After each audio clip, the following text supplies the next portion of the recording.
Video जो है ये कोल इन पेट्रोलियम जो है क्लास 8 का चैप्टर 5 साइंस का उसका ये सेकंड पार्ट है। जो इसका फर्स्ट पार्ट है वो हम पहले ही बना चुके हैं, देख चुके हैं उसमें कोल के बारे में। और इस वीडियो में जो है हम पेट्रोलियम और फिर आगे नेचुरल गैस के बारे में पढ़ेंगे। तो हमारा पेड कोर्स है जो कि अवेलेबल है, हम लोग उसको अभी नेक्स्ट मंथ 1 से स्टार्ट करने वाले हैं। अगर आप चाहते हैं उसको ज्वाइन करना तो इस नंबर पर आप कॉन्टैक्ट कर सकते हैं 8077730225। तो इस नंबर पे जा कर के आप कांटेक्ट कर सकते हैं अगर आप पेड ग्रुप को ज्वाइन करना चाहते हैं। इसकी जो पूरी की पूरी इन्फॉर्मेशन है ग्रुप की, वो अभी थोड़ी देर पहले ही एक वीडियो आया था। मैं इस वीडियो के डिस्क्रिप्शन बॉक्स में उसका लिंक डाल दूँगी, आप लोग देख सकते हैं। और अगर आप इंटरेस्टेड हो तो इस नंबर पर कॉन्टैक्ट करके पेमेंट डिटेल्स के बारे में पता कर सकते हैं। तो देखते हैं जो हमारा आगे का पार्ट है पेट्रोलियम। तो इसमें बताया गया है कि आप जानते हैं पेट्रोलियम एज अ फ्यूल हम लोग इस्तेमाल करते हैं, ईंधन की तरह हम लोग पेट्रोलियम का इस्तेमाल करते हैं। जो लाइट ऑटोमोबाइल्स हैं, लाइट ऑटोमोबाइल्स का मतलब है जैसे कि जो हमारी मोटरसाइकिल्स हैं, स्कूटर्स हैं, कार्स हैं, इन सब में हम लोग क्या करते हैं, पेट्रोलियम का इस्तेमाल करते हैं। और जो हैवी व्हीकल्स हैं जैसे कि ट्रक, हैवी व्हीकल जैसे कि जो बड़े बड़े से व्हीकल्स होते हैं, ट्रक हो गया, ट्रैक्टर हो गया, इसमें हम लोग डीजल का इस्तेमाल करते हैं। तो जो लाइट हैं जैसे कि मोटर बाइक्स वगैरह, उसमें हम क्या करते हैं, पेट्रोल का इस्तेमाल करते हैं। और जो हैवी हैं जैसे कि ट्रक और ट्रैक्टर, उसमें हम डीजल का इस्तेमाल करते हैं। तो पेट्रोल और डीजल जो है ऑब्टेन्ड होते हैं, हम लोग लेते हैं नेचुरल रिसोर्स पेट्रोलियम से। तो पेट्रोलियम से हम लोग पेट्रोल, डीजल, कैरोसिन, वैक्स, बहुत सारे प्रोडक्ट्स लेते हैं। अब क्या आपको पता है कि पेट्रोलियम कैसे फॉर्म होता है? तो देखिए, पेट्रोलियम जो है वो फॉर्म होता है organisms living in the sea. तो petroleum was formed from organisms living in the sea. हम लोगों ने कोल देखा था कि जो पेड़ होते हैं वो जब नीचे दबते जाते हैं मिट्टी में, उसकी काफ़ी परतें बन जाती हैं, फिर वो अंदर धंसता जाता है। टेम्परेचर, प्रेशर की वजह से क्या होता है, कई सालों बाद, कई हज़ार सालों में जो है कोल बन जाता है। अब पेट्रोलियम जो है वो समुद्र के जो जानवर हैं, लिविंग ऑर्गेनिजम्स इन द सी, जो पानी में रहने वाले जानवर हैं, जब उनकी डेथ हो जाती है, उनकी बॉडी जो है वो सी के, समुद्र के बॉटम में क्या होती है, सेटल हो जाती हैं और कवर हो जाती है layers of sand and clay. तो वो सी के बॉटम में सेटल हो जाती हैं और उनकी बॉडी सैंड से, क्ले से पूरी की पूरी कवर हो जाती है। और ओवर मिलियंस ऑफ ईयर्स, कई सालों बाद, एयर की एब्सेंस में, हाई टेम्परेचर और हाई प्रेशर की वजह से जो डेड ऑर्गेनिजम्स थे ना, वो पेट्रोलियम और नेचुरल गैस में कन्वर्ट हो जाते हैं। तो जो डेड ऑर्गेनिजम्स थे, जो कि सी के डेड ऑर्गेनिज्म थे, वो जब मर जाते हैं, वो नीचे समुद्र में सेटल होते जाते हैं। फिर मिलियंस ऑफ ईयर्स के बाद एयर, हवा की कमी की वजह से, हाई टेम्परेचर और हाई प्रेशर की वजह से ये जो मरे हुए जानवर थे, यही पेट्रोलियम और नेचुरल गैस में कन्वर्ट हो जाते हैं। तो फिर हमें बोला गया है कि जो फिगर है इसकी तरफ हम देखें, फिगर 5.4 में पेट्रोलियम और नेचुरल गैस के डिपॉजिट्स के बारे में हमें बताया गया है। तो देखिए क्या होता है, रिजर्वॉयर रॉक होती है, मतलब नीचे की तरफ जो है सारे के सारे प्लांट्स वगैरह नीचे दब जाते हैं। फिर रिजर्वॉयर रॉक का मतलब है यहाँ पर हमें ऑयल मिलने की संभावनाएँ बहुत ज़्यादा होती हैं। रॉक है, फिर उसके बाद वाटर है, फिर जो रॉक है उसमें हमें ऑयल और गैस मिलता है। और फिर वेल्स मतलब कुएँ खोदे जाते हैं जिसमें से ऑयल और नेचुरल गैस हम लोग बाहर निकाल सकते हैं।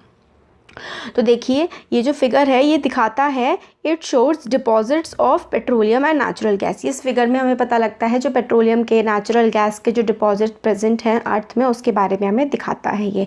और you see that layer containing petroleum oil and gas is above that of water. और आप देखते हैं कि जो लेयर है जिसमें पेट्रोलियम है, गैस है, वो किसके ऊपर है, मतलब नीचे की, सबसे नीचे जो है वो ऑर्गेनिज्म मरे थे।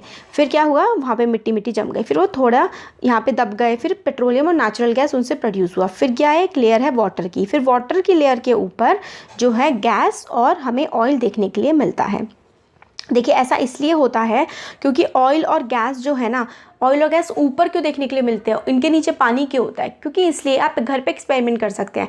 आप एक ग्लास लीजिए, उसमें पानी डालिए और एक ऑयल की, तेल की बूंद डाल दीजिए, तो आपको देखने के लिए मिलेगा कि तेल की बूंद ऊपर ऊपर तैर रही है। इसका मतलब ये है कि जो ऑयल है, नेचुरल गैस है, वो पानी से हल्की होती है, और जो चीज़ हल्की होती है वो ऊपर आ जाती है और भारी चीज़ नीचे की तरफ बैठ जाती है। तो जो वाटर है वो भारी होता है, इसलिए नीचे की तरफ बैठ जाता है। ऑयल और नेचुरल गैस हल्की होती है, इसलिए पानी से ऊपर की तरफ हमें देखने के लिए मिलती है। अब देखते हैं, इसमें हमें बताया गया है ये येलो कलर के जो बॉक्सेस हैं ना, ये काफ़ी ज़्यादा इंपॉर्टेंट है, इनको अच्छे से पढ़ना चाहिए। तो वर्ल्ड का जो फर्स्ट ऑयल वेल है, जो पहला, दुनिया का पहला जो तेल का कुआं है वो खोदा गया था, मतलब ड्रिल किया गया था पेनिसिल्वेनिया यूएसए में 1859 में। 8 साल बाद 1867 में ऑयल जो है वो मकुम असम में मिला। इंडिया में जो ऑयल है वो आसाम में, गुजरात में, मुंबई हाई में, और रिवर बेसिन जो है कृष्णा गोदावरी की, यहाँ पर हमें ऑयल देखने के लिए मिलता है। तो सबसे पहला ऑयल की ड्रिलिंग हुई थी। ड्रिलिंग का मतलब है ऑयल को निकालना। ऑयल को निकालने के प्रोसेस को ऑयल ड्रिलिंग बोलते हैं, पेट्रोलियम को निकालने के प्रोसेस को, है ना। तो जो पेनिसिल्वेनिया है यूएसए में, वहाँ पर सबसे पहले 1859 में ऑयल वेल खोदी गई थी और निकाला गया था पेट्रोलियम। अब रिफाइनिंग ऑफ पेट्रोलियम, देखिए जो पेट्रोल ना ज़मीन में से निकलता है वो साफ़ नहीं होता है, काफ़ी इम्प्योरिटीज़, गंदगी होती हैं जो हमें उसमें से हटानी पड़ती हैं। और पेट्रोलियम जो होता है ना, उसी से पेट्रोल, डीजल, बहुत सारी चीज़ें निकलती हैं, तो हमें रिफाइनरी में इसको साफ़ करना पड़ता है। तो पेट्रोल क्या होता है, एक डार्क ऑयली लिक्विड होता है। पेट्रोल होता है डार्क सा, काफ़ी काला काला काला सा ऑयल सा लिक्विड होता है, और काफ़ी ख़राब, अनप्लीजेंट इसकी ओडर होती है।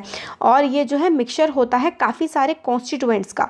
कॉन्स्टिट्यूएंट्स का मतलब होता है पेट्रोल के काफ़ी सारे जो है वो पार्ट्स होते हैं। तो पेट्रोल के काफ़ी सारे पार्ट्स से मिल करके ये बना हुआ होता है, जैसे कि petroleum, gas, petrol, diesel, lubricating oil, paraffin wax, इन सब से मिलकर के पेट्रोलियम बना होता है। तो पेट्रोलियम के gas, petrol, diesel, oil, lubricating oil हो गया, पैराफिन वैक्स, इन सब से मिलकर के पेट्रोलियम बना होता है।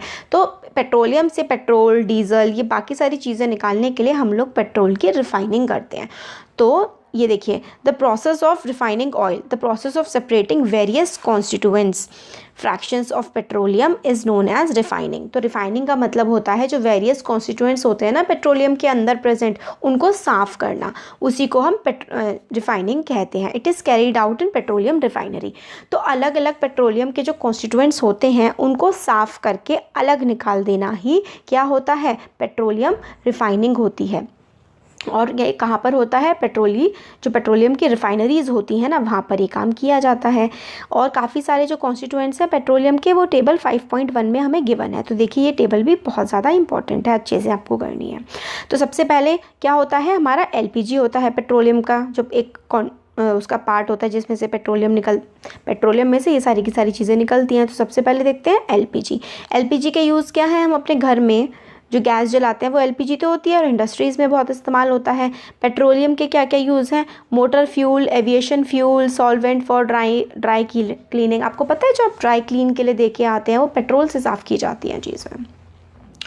तो पेट्रोलियम को क्या करते हैं, मोटर व्हीकल, हम लोग जो गाड़ियाँ यूज़ करते हैं उसमें पेट्रोल डलता है। एविएशन फ्यूल भी होता है ये, जो एरोप्लेन्स चलते हैं। सॉल्वेंट फॉर ड्राई क्लीनिंग जो है ये भी पेट्रोल से की जाती है। केरोसिन जो है स्टोव्स, लैम्प्स, है ना, इन सब चीज़ों के लिए, जेट एयरक्राफ्ट में भी इस्तेमाल होता है।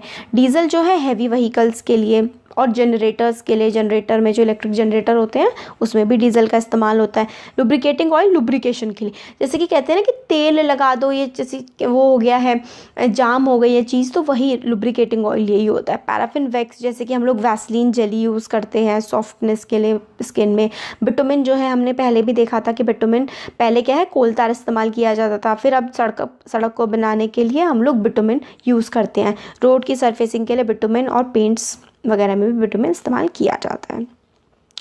तो देखिए मैनी यूज़फुल सब्सटेंसेस जो हैं काफ़ी इंपॉर्टेंट और ज़रूरत की चीज़ें निकाली जाती हैं पेट्रोलियम और नेचुरल गैस से, और इन चीज़ों को हम क्या कहते हैं, इन चीज़ों को हम पेट्रोकेमिकल कहते हैं।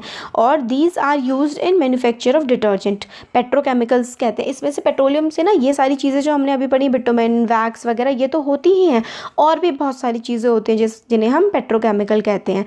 जैसे कि क्या क्या होता है, डिटर्जेंट भी इसी से बनता है। फाइबर, जैसे कि जो हम लोग सिंथेटिक फाइबर्स पहनते हैं ना, पॉलिस्टर, नाइलॉन, एक्राइलिक, ये भी सारा का सारा पेट्रोकेमिकल से बनता है। जो हमारा पेट्रोलियम निकलता है उसी के सब्सटेंस ये सब कुछ बनता है। पॉलीथीन जो हम लोग यूज़ करते हैं, मैन मेड प्लास्टिक जो होती है, हाइड्रोजन गैस जो नेचुरल गैस का जो प्रोसेस होता है उससे, फिर यूरिया जो हम बनाते हैं, तो ग्रेट कॉमर्शियल यूज़ है। मतलब बहुत पेट्रोलियम का बहुत ही ज़्यादा चीज़ों में, हमारी लाइफ की बहुत बहुत ज़्यादा चीज़ों में पेट्रोलियम जो निकलता है, क्रूड पेट्रोलियम, उसका इस्तेमाल किया जाता है। तो इसी वजह से यही रीज़न है कि हम पेट्रोलियम को ब्लैक गोल्ड भी कहते हैं, क्योंकि इसके बहुत सारे यूजेस होते हैं। अब हम देखते हैं नेचुरल गैस के बारे में। तो नेचुरल गैस जो है वो भी वेरी इंपॉर्टेंट फोसिल फ्यूल है। तो फोसिल फ्यूल कौन सा? जो डेड ऑर्गेनिक जो मटेरियल होते हैं, डेड प्लांट और एनिमल्स वगैरह की जो डेथ हो जाती है, उनके जो फिर फ्यूल्स वगैरह उनसे बन जाते हैं, उसी को हम फोसिल फ्यूल कहते हैं।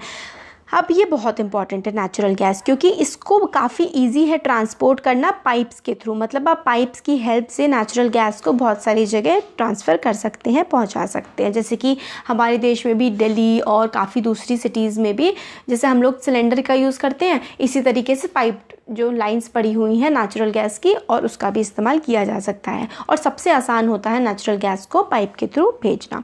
नेचुरल गैस जो है काफ़ी हाई प्रेशर पे स्टोर की जाती है, और इसी वजह से काफ़ी हाई प्रेशर पे नेचुरल गैस को हम स्टोर करते हैं ना, इसी रीज़न की वजह से हम नेचुरल गैस को CNG कंप्रेस्ड नेचुरल गैस कहते हैं। और CNG जो है वो यूज़ की जाती है पावर जनरेशंस के लिए भी, मतलब बिजली उत्पन्न करने के लिए। और इसको आजकल हम लोग मेनली जो है ट्रांसपोर्ट फ्यूल की तरह, मेनली तो खाना बनाने के लिए, बट आप लोगों ने देखे होंगे ना वो टुक टुक जो चलते हैं, जो ई-रिक्शा होती हैं, वो भी इसी से चलती हैं। मतलब वो तो इलेक्ट्रिसिटी से भी चलती हैं, और काफ़ी सारी कार्स जो हैं वो भी नेचुरल गैस से चलती हैं। और ये काफ़ी लेस पॉल्यूटिंग है। जैसे पेट्रोल और डीजल तो काफ़ी ज़्यादा पोल्यूशन करते हैं, और ये उनके कंपैरिजन में नेचुरल गैस काफ़ी कम पोल्यूशन करती है। इसलिए इसको क्लीनर फ्यूल कहा गया है, क्योंकि ये पेट्रोल और डीजल से कम प्रदूषण करती हैं। अब ग्रेट एडवांटेज, काफ़ी एडवांटेज है CNG का, ये है कि डायरेक्टली हम लोग बर्निंग के लिए इस्तेमाल कर सकते हैं घर में और फैक्ट्रीज़ में, और इसको पाइप के थ्रू सप्लाई किया जा सकता है। हम लोग गैस का इस्तेमाल करते हैं तो यही तो होती है वो। और ये नेटवर्क जो है पाइपलाइन का, वो गुजरात के वडोदरा से दिल्ली के कुछ पार्ट तक और काफ़ी दूसरी जगहों पर भी फैला हुआ है ये हमारा नेटवर्क जो है। फिर नेचुरल गैस जो है स्टार्टिंग मटीरियल है काफ़ी सारे मैन्युफैक्चरिंग जो है केमिकल और फर्टिलाइज़र भी इसकी हेल्प से, काफ़ी सारे केमिकल और फर्टिलाइज़र्स वगैरह नेचुरल गैस की हेल्प से बनाए जाते हैं। और इंडिया के पास वास्ट रिजर्व्स हैं, काफ़ी ज़्यादा रिजर्व्स हैं नेचुरल गैस के। हमारी कंट्री में त्रिपुरा, राजस्थान, महाराष्ट्र और कृष्णा गोदावरी डेल्टा, तो त्रिपुरा, महाराष्ट्र और राजस्थान, कृष्णा गोदावरी डेल्टा आपको ये याद करने हैं, काफ़ी इंपॉर्टेंट है। यहाँ पर हमें नेचुरल गैस मिलती है। तो देखिए त्रिपुरा, राजस्थान, महाराष्ट्र, कृष्णा गोदावरी डेल्टा में हमें मिलती है नेचुरल गैस। तो इसमें पूछा गया है क्या can coal, petroleum and natural gas भी prepared in laboratory from dead organism? No, इसके लिए बहुत साल लगते हैं, बहुत ही हाई टेम्परेचर प्रेशर लगता है। ये कंडीशन लेबोरेटरी में क्रिएट नहीं की जा सकती हैं। अब आगे है some natural resources are limited. तो वही इसमें हमें बताया गया है, हमने स्टार्टिंग में पढ़ा था इनएग्जॉस्टेबल और एग्जॉस्टेबल। एग्जॉस्ट वो चीज़ होती है जो ख़त्म हो जाती है, इनएग्जॉस्टेबल चीज़ वो होती है जो ख़त्म नहीं होती। तो हमने पढ़ा था कि you have studied in the beginning of chapter कि नेचुरल रिसोर्सेज एग्जॉस्टेबल होते हैं, मतलब ख़त्म हो जाते हैं, जैसे कि फोसिल फ्यूल, फॉरेस्ट, मिनरल्स। और आपने पढ़ा था ये भी कि कोल और पेट्रोलियम अब भी फोसिल फ्यूल हैं। और जो dead organisms million of years, कई हज़ारों सालों तक जब वो मर जाते हैं, उन पे टेम्परेचर प्रेशर पड़ता है, हवा उनको नहीं मिलती है, तब जो है वो फ्यूल में कन्वर्ट हो जाते हैं। और on the other hand non reserve of these will last, और मतलब जो रिज़र्व हमें पता है, ये बात है कि कहते हैं 2030 2050 तक तो बहुत ही ज़्यादा कम हो जाएगा पेट्रोलियम और नेचुरल गैस दुनिया से। तब हम कैसे चलेंगे? या तो इलेक्ट्रिसिटी से हमें चलना पड़ेगा, या फिर हम साइकिल से चलेंगे, हेल्दी भी हो जाएंगे, सही रहेगा ना। ठीक है, तो हो सकता है ये बहुत ही जल्दी ख़त्म भी हो जाएं। और नॉन रिजर्व्स जो हैं वो कुछ ज़्यादा टाइम तक नहीं रहेंगे। More over burning of these, अब इन सबको जलाने से क्या होता है, पोल्यूशन भी काफ़ी ज़्यादा होता है। और दीज यूज़, ये जो है ग्लोबल वार्मिंग, हमारे जो इतनी ज़्यादा गर्मी बढ़ रही है उसका भी एक कारण फोसिल फ्यूल का जलना भी है, ग्लोबल वार्मिंग का भी एक कारण है, क्योंकि ये कार्बन डाइऑक्साइड की मात्रा बढ़ाते हैं, सल्फ़र डाइऑक्साइड, नाइट्रस ऑक्साइड्स वगैरह फैलाते हैं। तो हमारे लिए ज़रूरी है कि फ्यूल्स को तभी हम लोग इस्तेमाल करें जब बिल्कुल बहुत ही ज़्यादा इनकी ज़रूरत हो, ताकि हमारा एनवायरनमेंट अच्छा बना रहे। Smaller risk of global warming and their availability for, मतलब ग्लोबल वार्मिंग से हम बचे रहें और तभी हम यूज़ करें जब हमें बहुत ज़्यादा ज़रूरत हो। इंडिया में जो पेट्रोलियम कंजर्वेशन रिसर्च एसोसिएशन है, PCRA, petroleum conservation research association जो है इंडिया में, वो एडवाइस करती है लोगों को सेव करने के लिए पेट्रोल और डीजल, और टिप्स देती है कि drive at a constant and moderate speed far as possible. मतलब जब आप ड्राइव करें तो आपकी जो स्पीड हो वो मतलब एक जैसी रहे, ना बहुत ज़्यादा तेज़ ना बहुत ज़्यादा धीरे। आप अपने इंजन को बंद कर दें जब आप ट्रैफिक लाइट्स में फंसे हो, जब ट्रैफिक में फंसे हो तो अपना जो इंजन है गाड़ी बंद कर दें अपनी। और correct type of pressure, ensure correct type of pressure, तो प्रेशर आपकी गाड़ी में बिल्कुल सही होना चाहिए टायर्स वगैरह में, ताकि आपको जो है फ्यूल आपका एफिशिएंटली इस्तेमाल हो। और रेगुलर मेंटेनेंस होनी चाहिए व्हीकल की, ताकि जो फ्यूल है वो फालतू में बर्बाद ना हो। तो यही सारे पॉइंट जो है, ये सारे पॉइंट हमें इसमें बताए गए हैं। तो ये चैप्टर का एक्सप्लेनेशन हमारा कंप्लीट हो गया है। आपको कैसा लगा वीडियो कमेंट सेक्शन में कमेंट करके ज़रूर बताइएगा। अच्छा लगा तो वीडियो को लाइक करिए, चैनल को सब्सक्राइब करिए, ताकि आपको वीडियो नोटिफिकेशन आसानी से मिल पाए, और जैसे ही मैं वीडियो बनाऊँ आपके